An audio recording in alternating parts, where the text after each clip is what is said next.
But what's really interesting is that a lot of the movements that we do on a daily basis that we think are bilateral are actually not bilateral. They are actually unilateral, which means that, there is a single leg activity going on. And some of those movements can be as simple as walking or running, and you're probably thinking like, how is walking not bilateral? I'm using both my legs.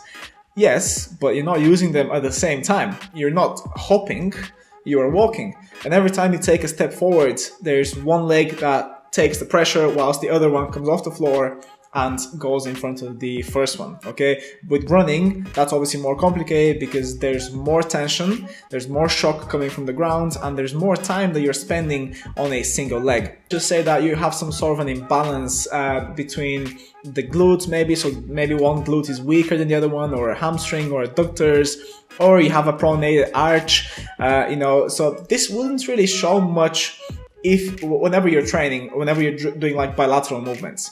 It's going to show if you actually are able to see yourself from the side potentially.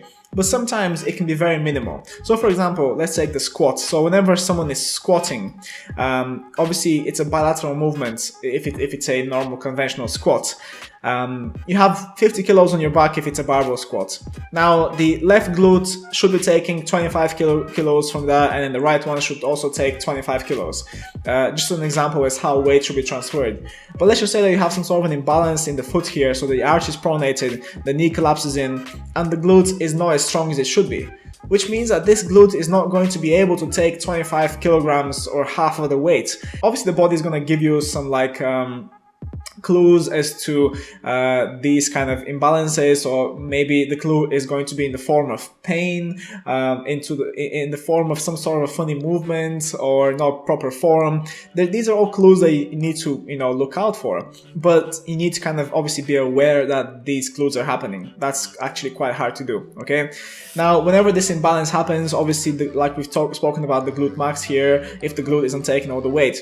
But if this muscle has to perform at a higher kind of rate or under a higher load, that means that the muscles around it, like the gluteus medius, the adductors here on the inside, and the QL, they also need to perform under a higher load, which means that these stabilizing muscles are going to get overworked and they will fatigue.